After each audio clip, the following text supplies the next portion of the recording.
Now, to those who may argue that we're being extreme in our review, that Tony, as the promoter going into what may be the biggest crowd outside of North Korea in wrestling history, he's hotshotting.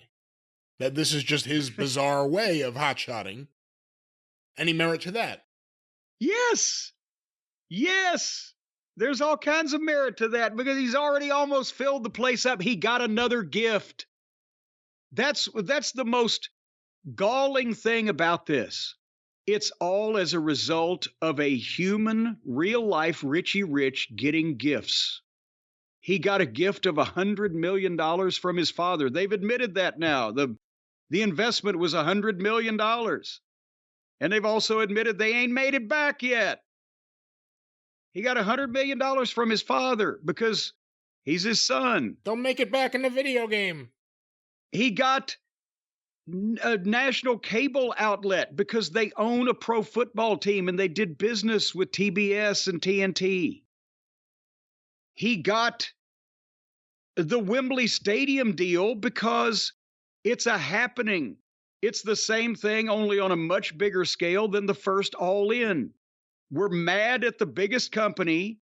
They're boring and they don't do what we like. So we're going to support these ragamuffins over here.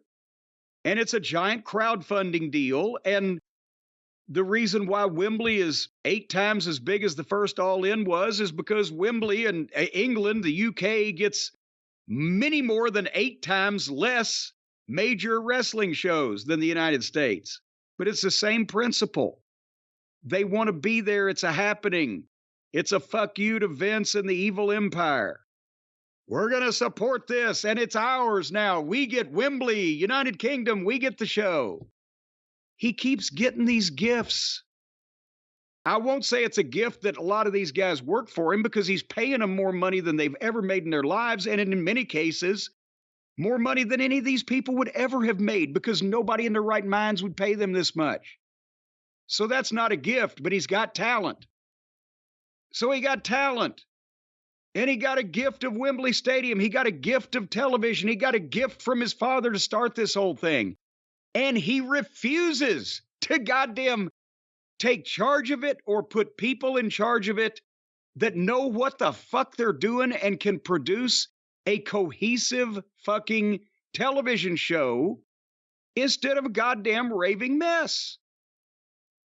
And we're not finished with the mess. You know, imagine when he first talked to you, if he said, and no one will write my television but me, and no one will run my locker room. And he just stopped there. Because that's really what it is, right? I mean, he wants to be in charge, but he doesn't want to be in charge. He didn't really have to say that. As soon as he said, nobody's going to write my television except me, and I heard who his business partners were going to be, I knew that nobody was going to be running the locker room. So, and 4 years later, here we are. And nobody has done either.